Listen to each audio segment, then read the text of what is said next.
Good evening. Thank you for joining us here for KREM 2 News 10 at 10, where we give you more news in less time. I'm Whitney Ward. Mark is off tonight.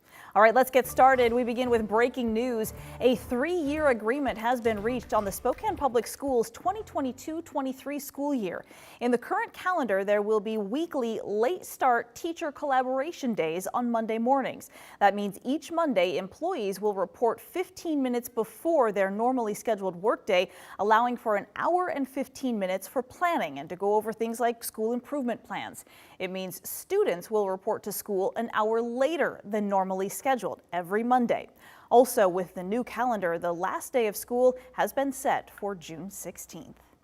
Meanwhile, parents in the Meade School District had a lot to say at tonight's board meeting over a proposal to ban certain books in elementary libraries and limit how American history is discussed in the classroom. KREM 2's Kyle Simchuk is joining us now in the newsroom to share their reactions. Kyle? Well, we counted about 160 people at this meeting. Even though board members were not voting on these policies tonight, many parents and teachers felt it was important to share their concerns. Meade School Board member Michael Cannon is taking on a controversial new proposal to ban critical race theory in schools, which teachers and principals insist isn't being taught in the first place. CRT is not taught in our schools, but we do have to teach kids about racism and what it means. His plan would limit some phrases or perspectives in classroom discussion, including the concept that one race or sex is superior to another, that the United States is fundamentally racist or sexist, and individuals should feel guilt or psychological distress based on their own race or sex. Director Cannon is not qualified to dictate how a civics class should be taught. He does not have a degree in history, education, civics. Director Cannon did not write Policy 2401, he plagiarized it. The actual author of this flawed policy is Washington State legislator Jim Walsh. And I understand that we are all very passionate about our views. However, we have to be really careful the way that we message things, especially as adults, to children. If we hide and refuse to learn from our history, we are doomed to repeat it. Cannon's proposal would also ban books about gender identity and gender-neutral concepts in all elementary school libraries. What's going on here is harmful to the children, and your attempt here to correct this and to do what's best for the children, God will honor you for that. How can we teach our children to respect everyone for any difference we may have if we aren't allowed to talk about these differences? And board members again did not vote on these proposals tonight and say it'll be a while until they're ready to do so. In the newsroom, Kyle Simchuk, KREM 2 News. All right, Kyle, thank you very much. New tonight, the city of Spokane approved a contract to move fire dispatching to the Spokane Regional Emergency Communications, otherwise known as SHREC. Spokane City Council approved a 5-year labor agreement with Local 29, which represents firefighters and dispatchers. It includes a 3.8 average annual wage increase. The vote passed 5-1. The contract with Local 29 will now begin to address the fire department's reliance on overtime to meet its staffing needs. Negotiations are expected to begin with SHREC regarding the move no sooner than January 1st. Looking ahead, Idaho Governor Brad Little will be in Post Falls tomorrow during a groundbreaking ceremony for the I-90 and Highway 41 interchange. It will take place tomorrow at 3 p.m. just northwest of the interchange off of Primrose Lane. The project is being funded through the Transportation Expansion and Congestion Mitigation Program. It's also part of Governor Little's Leading Idaho initiative. And also tomorrow, you can expect some delays on I-90 eastbound in Washington as WashDOT will continue construction of the new Kramer Parkway undercrossing. Starting on Tuesday, the Green Acres on-ramp will be closed as crews begin that work. So if you do need to use I-90 from Green Acres, you'll be detoured to Barker and Harvard roads. The on-ramp will remain closed until this coming Friday on August 19th. All right, let's transition to weather now. Tomorrow marks the start of another heat wave moving into the region. We could see near record temperatures. Meteorologist Michelle Boss is joining us now. Michelle, sounds like there are already excessive heat warnings in place. Yeah, we'll talk about those in just a minute. We did make it up to 90 degrees this afternoon, and this is just kind of getting started. We're talking about much warmer temperatures later on in the week, but right now it's cooled off pretty nicely out there. 77 in Spokane. It's in the 60s in Deer Park and Sandpoint.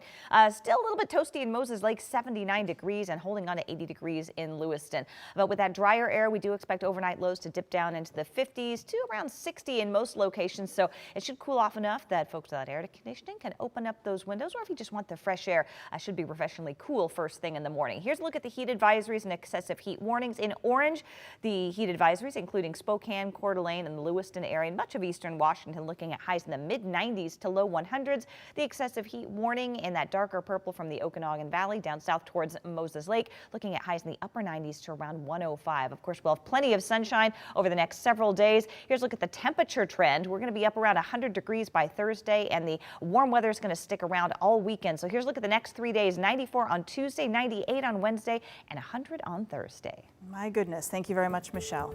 All right, now to Night Beat with a look at the day's other top stories. People who live in Spokane's West Hills neighborhood are voicing their concerns about a plan to convert the Quality Inn Hotel on the Sunset Hill into supportive housing for the homeless. This is the biggest, most catastrophic news that has landed on us in the 30-plus years I've lived in the same home here. A group of neighbors protested tonight outside of Spokane's city council chambers. They want the mayor and council to hear their concerns about having that transitional housing facility in their neighborhood. Last week, Catholic Charities confirmed it has received the first round of funding to purchase the Quality Inn and convert it to housing. Catholic Charities says if the deal goes through, the hotel will be transformed with enough room for about 100 people who will have to be referred and interviewed to be placed there, and only those with a high likelihood of success will be allowed in. If they break any rules or cause problems, they can be kicked out. So here's what we know about the plan so far. It's being called the Catalyst Project. Catholic Charities says it will open 60 days after it receives funding for renovations from the Department of Commerce. The supportive housing project would operate with a fully staffed security team that would patrol the site 24/7. Catholic Charities also says clinically trained substance abuse counselors and mental health providers will be working on site. Jury selection began today in the trial of a former Spokane police officer accused of raping 2 women. In 2019, Nathan Nash was charged with 2nd and 3rd degree rape and official misconduct. Then in 2021, he was charged with a different rape and unlawful imprisonment.